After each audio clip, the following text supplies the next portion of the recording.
This is the last class for hematology, and we'll be discussing a very important chapter here, that is hemostatic disorders.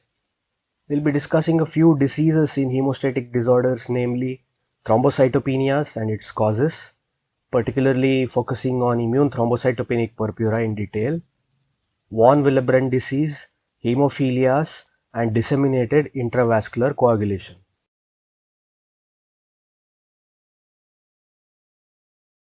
After this class, you should be able to understand the basics of hemostasis. You should be able to enlist some causes of thrombocytopenia. You should be able to understand, explain, and diagnosis diseases like ITP, that is immune thrombocytopenic purpura, von Willebrand disease, hemophilias, and disseminated intravascular coagulation. Starting with the basics, coagulation and its regulations, there are four main mechanisms. First is the primary hemostasis. So this primary hemostasis basically ends once platelets form a plug to stop bleeding. Next is the secondary hemostasis, in which the coagulation factors are involved in forming a stable clot. The third step is when unnecessary clot formation is prevented. This is a function of antithrombin 3, protein C, and protein S. And the last step in the regulation of coagulation is to dissolve any unnecessary clot that has already formed.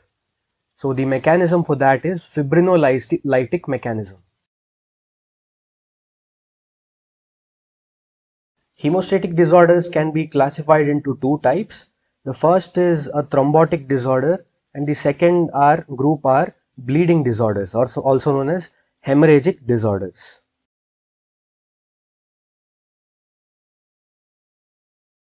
Thrombotic disorders further can be classified into two types. The first one is an inherited disorder wherein there is deficiency of protein C and S and also antithrombin 3. The second group is an acquired disorder, thrombotic disorder, in which there is a problem with the fibrinolytic mechanism. We'll be discussing one topic which is the combination of both bleeding and thrombotic disorder, known as disseminated intravascular coagulation, at the end of the class.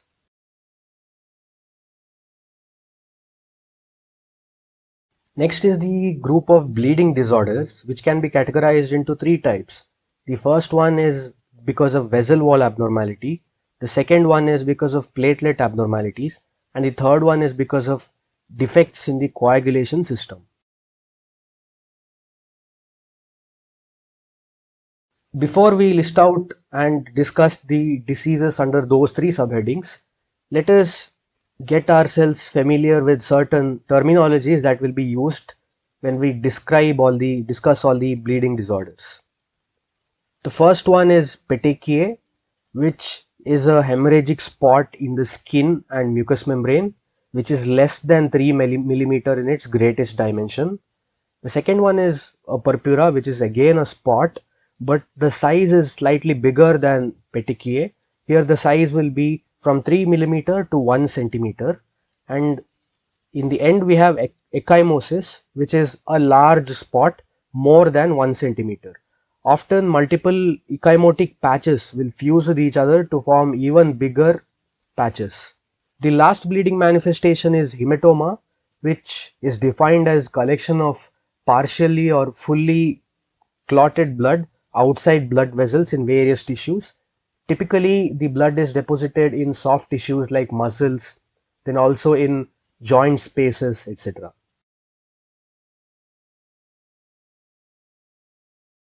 In the image to your left, you are seeing multiple small pinpoint hemorrhagic spots, which is what petechial hemorrhages look like. In the image to your right, we are seeing slightly larger bleeding spots. The size, if you measure it, would be from 3 millimeter to 1 centimeter. These are purpuric spots or purpuric rashes.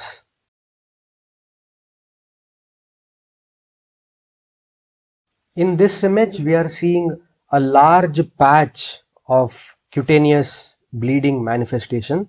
This is what is referred to as ecchymosis. Let us discuss some of the tests which are useful in investigating and diagnosing the bleeding disorders. The first one is bleeding time, abbreviated as BT, and it is a measure of primary hemostasis. In other words, it's a measure of platelet function. The second one is clotting time, abbreviated as CT, and it is a measure of secondary hemostasis, which is nothing but the coagulation cascade. These two tests are done as routine in many hospitals. However, their significance is not much. These two tests are more or less obsolete these days. The third test is prothrombin time, abbreviated as PT, and it is a measure of extrinsic pathway of coagulation cascade. The last is activated partial thromboplastin time, which is APTT, and it is a measure of intrinsic pathway of coagulation cascade.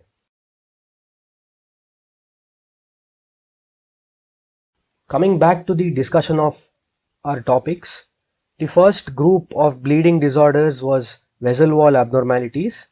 This basically happens because the blood vessels, they need a support.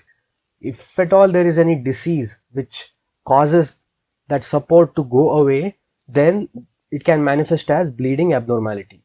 So some of the diseases which are vessel wall abnormalities include congenital or inherited causes such as Ehlers-Danlos syndrome and Marfan syndrome, and acquired causes such as senile purpura, Henoch-Schönlein purpura, and scurvy.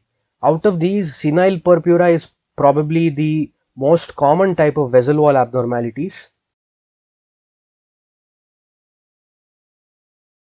Vessel wall abnormalities will present as easy bruisability with patients having many petechiae and ecchymosis.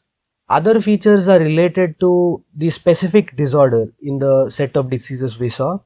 In vessel wall abnormality diseases, the platelet count as well as the coagulation profile will both be normal.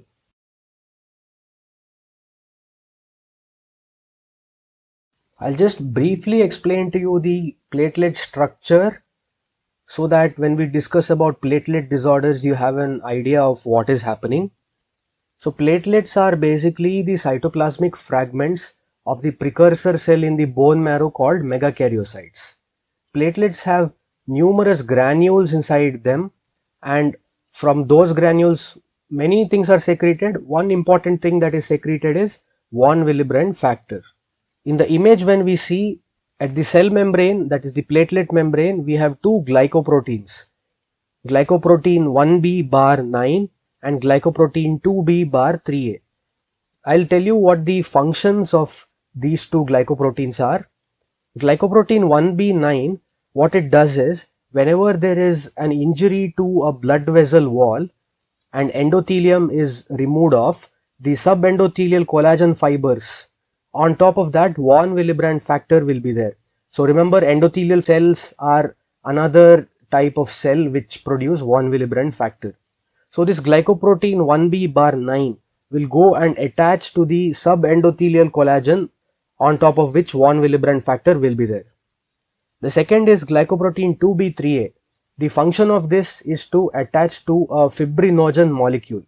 So between two platelets, when one fibrinogen molecule is there, the glycoprotein 2b3a of both the platelets will go and attach to the same fibrinogen molecule.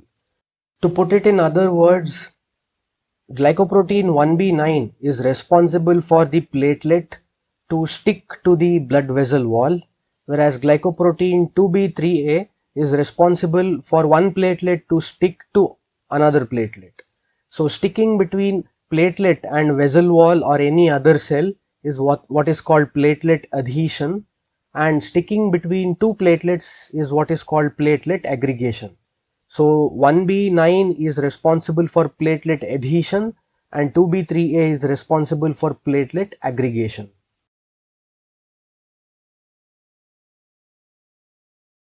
Platelet disorders which cause bleeding can be either qualitative or quantitative. Qualitative disorders examples are Bernard-Soulier disease and Glanzmann thrombasthenia. In Bernard-Soulier disease, there is defect in glycoprotein 1b9, which is to say that platelets cannot adhere to the vessel wall. In Glanzmann thrombocythemia, glycoprotein 2b3A is defective, which is the reason why platelets cannot aggregate with each other. Next is quantitative disorder, again can be of two types. One is increased platelet count, the other is decreased platelet count.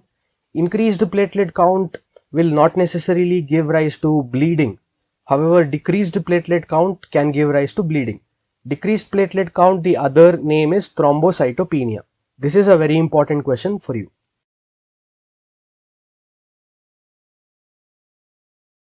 Let us now dig into thrombocytopenia a little bit. Normal platelet count is 1.5 lakh to 4.1 lakh per cubic millimeter, and thrombocytopenia, which is low platelet count, is labeled when the patient has less than 1.5 lakhs of platelet. What are the implications of low platelet count? From 1 lakh to 1.5 lakh, if the platelet value is there, the patient may not have any symptoms as such. However, if the platelet count is from 50,000 to 1 lakh, then if the patient faces any severe injury or trauma, there can be excessive bleeding. If platelet count is from 20,000 to 50,000, then even with small amounts of injury or trauma, there can be excessive bleeding. If platelet count is less than 20,000, then spontaneous bleeding can occur. Spontaneous bleeding means bleeding without any trauma or injury. If platelet counts are less than 10,000 per cubic millimeter, this is even more serious, and in the brain hemorrhage can occur. So that is what is called intracranial bleed. Here is a list of some of the causes for low platelet count or thrombocytopenia. This is a very important question. It can be asked for 3 marks in your exam. The first set is due to increased destruction or consumption of platelets, and the causes are immune thrombocytopenic purpura and disseminated intravascular coagulation. The second set is of infections. Particularly in Mangalore, there are two very common infections, malarial infestation and dengue, that is virus infection. There can be thrombocytopenia due to reduced production of platelets from the bone marrow. The causes for which are, one is aplastic anemia, the second one is leukemias. Platelet destruction can also be increased if there is any splenic disorder. So if spleen increases in size, hypersplenism is there, then more number of platelets will be destroyed in spleen, causing thrombocytopenia. And lastly, hemodilution, that is in cases like pregnancy. Because of excessive plasma volume, it causes a relative reduction in platelet count.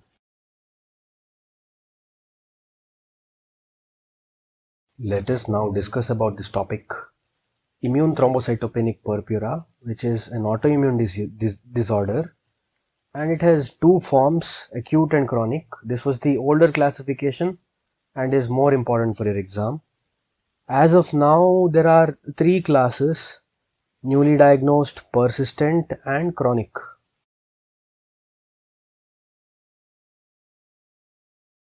Acute ITP lasts for less than 6 months duration, whereas chronic ITP will last for more than 6 months.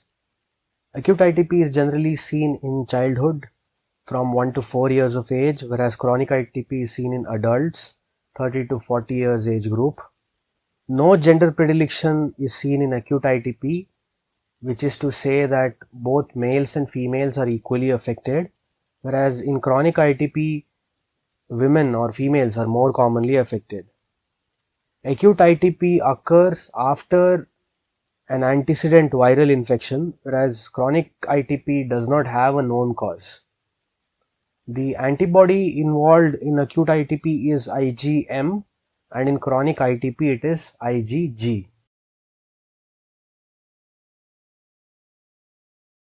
Why ITP occurs is that the antibodies which are formed against platelets, they go and attach to the glycoprotein receptors, namely 1b9 and 2b3A, and during circulation, when these platelets who have attached antibodies, they enter the spleen, macrophages which are present in the spleen will destroy those platelets, causing thrombocytopenia.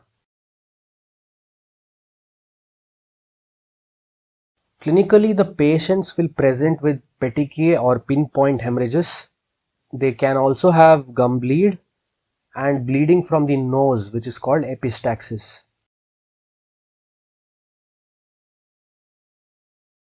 For diagnosis, we can do platelet count evaluation, and in ITP, the platelet count will be reduced. In peripheral smear, when we see, we'll find that the platelet count has reduced, and apart from that, large platelets may be present. Bone marrow examination does not have any specific findings as such, but in ITP, since peripherally the platelets are being destroyed, bone marrow tries to compensate by producing more and more megakaryocytes. Hence, the number of megakaryocytes in bone marrow will be increased. So, in the image given, there are multiple megakaryocytes with pink cytoplasm and lobated nuclei close to each other.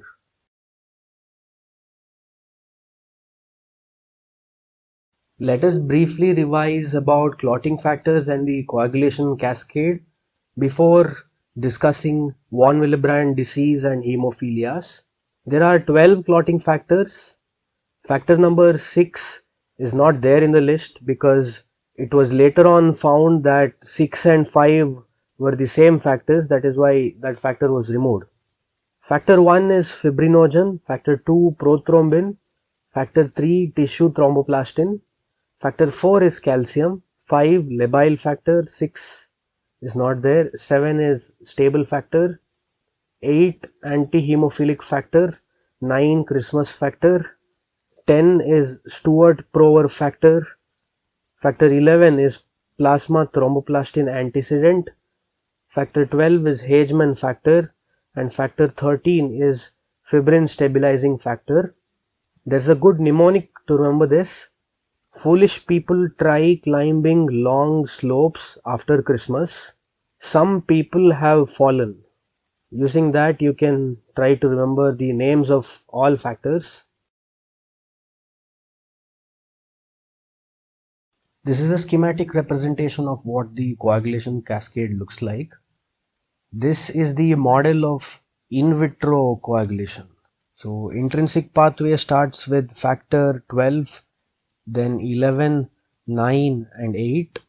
Extrinsic starts with 7. Then rest of it is the common pathway involving factors 10, 5, 2 and 1. APTT test will measure intrinsic plus common pathway, and PT will measure extrinsic plus common pathways. Intrinsic pathway has more number of factors and the number of letters in APTT is more. Extrinsic pathway has less number of factors and the number of letters in PT is less. So that's an easy way of remembering. Two important diseases fall under the category of bleeding disorders due to coagulation factor abnormality. The first one is von Willebrand disease and the second one is hemophilia group. Von Willebrand disease is characterized by the deficiency of von Willebrand factor, which is secreted by endothelial cells as well as platelets. There are three types of von Willebrand disease: type 1, 2 and 3. Types 1 and 2 are inherited in an autosomal dominant fashion, whereas type 3 is inherited in autosomal recessive fashion.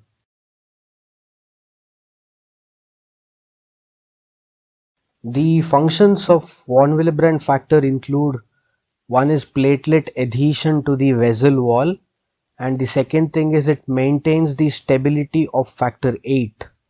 So if von Willebrand factor is deficient, platelets will not be able to stick to the vessel wall, and also factor 8 will be short-lived. That is why we can see a qualitative abnormality in platelet function as well as a coagulation factor defect.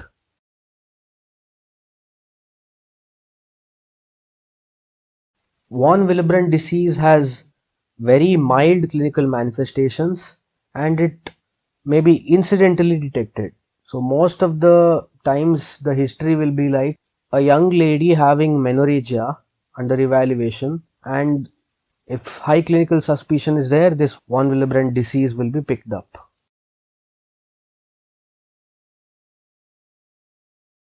Von Willebrand factor, like I said, helps in sticking of platelet to vessel wall.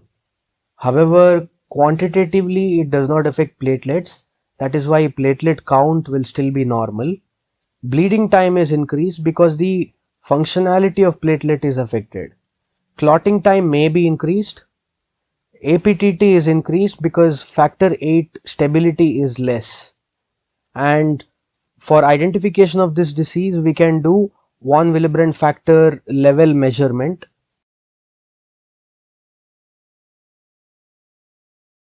Let us now discuss hemophilia group of disorders. These are disorders of mainly X-linked recessive inheritance, that is hemophilia A and B. However, hemophilia C has an autosomal recessive pattern of inheritance. In hemophilias A and B, females will generally be carriers because the other normal X chromosome will be protective for them, whereas for males, since the other chromosome is the Y chromosome, no carrier status is observed and whoever gets the gene will develop the disease.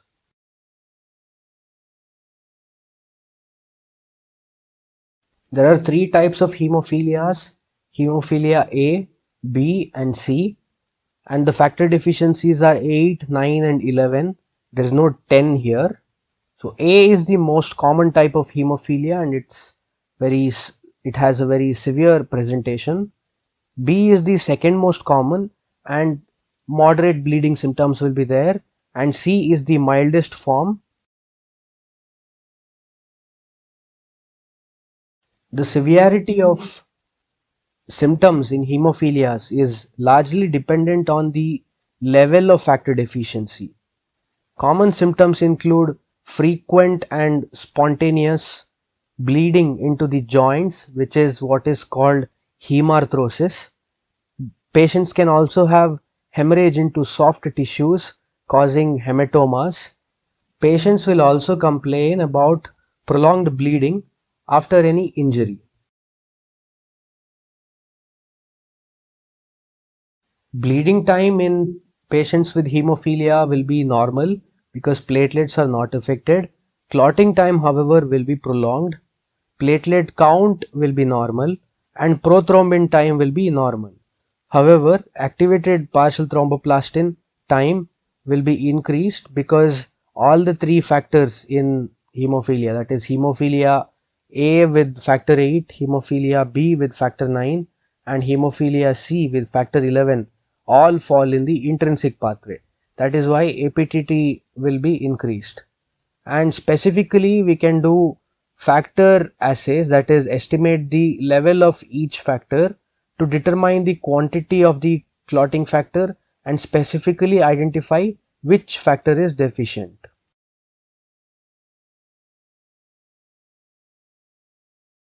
Complications of hemophilia include arthritis because of recurrent hemarthrosis.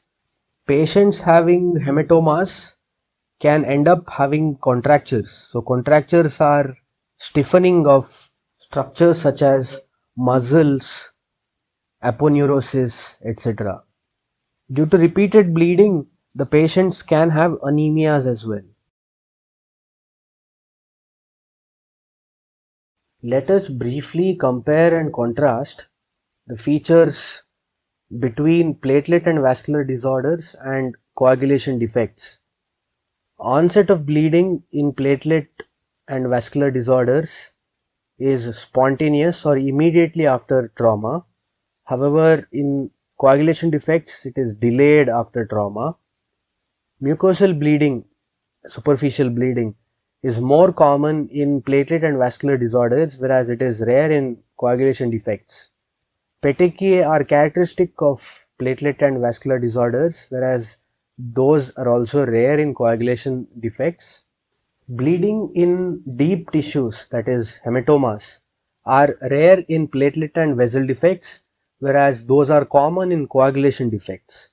Ecchymosis will be small and multiple in platelet or vascular defects, whereas they'll be larger in coagulation defects. Hemarthrosis, that is bleeding into the joints, will be rare in platelets and vascular defects, whereas it will be more common in coagulation defects. Bleeding from superficial cuts and scratches will be much more pronounced in platelets and vascular defects, whereas it is minimal in coagulation defects. And gender predilection is not there in platelet or vascular defects, whereas 80 to 90% of the people who are having coagulation defects would be males.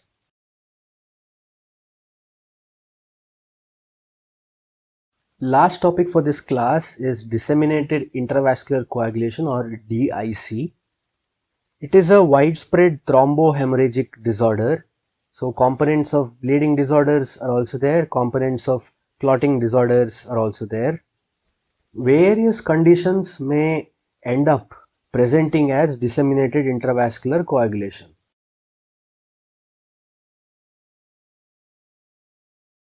Here is a list of causes for DIC. Infections such as bacterial gram-negative infections, fungal infections, viral infections, malarial infestation, pregnancy-related complications such as septic abortion, amniotic fluid embolism, certain tumors like carcinomas of pancreas, prostate, lung and stomach, and acute promyelocytic leukemia, massive injuries such as polytrauma or burns, severe burns, that can give rise to DIC, and other conditions such as transplant rejection can also lead to DIC.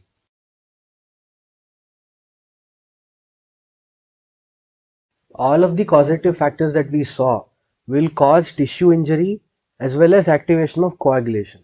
Once tissue is injured, it releases the tissue factor which will cause damage to the endothelium. Once the endothelium is damaged, platelets will get activated. So you have activation of both the platelet pathway and the coagulation pathway. Because of this, numerous thrombi will be formed in small blood vessels which will occlude the blood supply to various organs, leading to ischemic necrosis of all those organs. The RBCs that get trapped in these microthrombi, they will undergo fragmentation to give rise to what is known as microangiopathic hemolytic anemia. Now, since too many clots are forming, that is microthrombi are forming, the fourth mechanism in hemostasis, which was fibrinolytic mechanism, that will get activated and it will start degrading some of the clots. When the clots are degraded, bleeding will start, and also there will be some end products of this degradation called fibrin degradation products. Their levels will increase in the blood. Other causes leading to increased bleeding include consumption of coagulation factors and thrombocytopenia, that is consumption of platelets. Clinically, the patient will have severe bleeding even from IV cannulas, nose epistaxis, etc. This is because of the factors which we saw already: degradation of fibrin, consumption of coagulation factors, and consumption of platelets. Because of this, the other name given is consumptive coagulopathy. Everything is used up. That is why there is nothing to prevent bleeding now.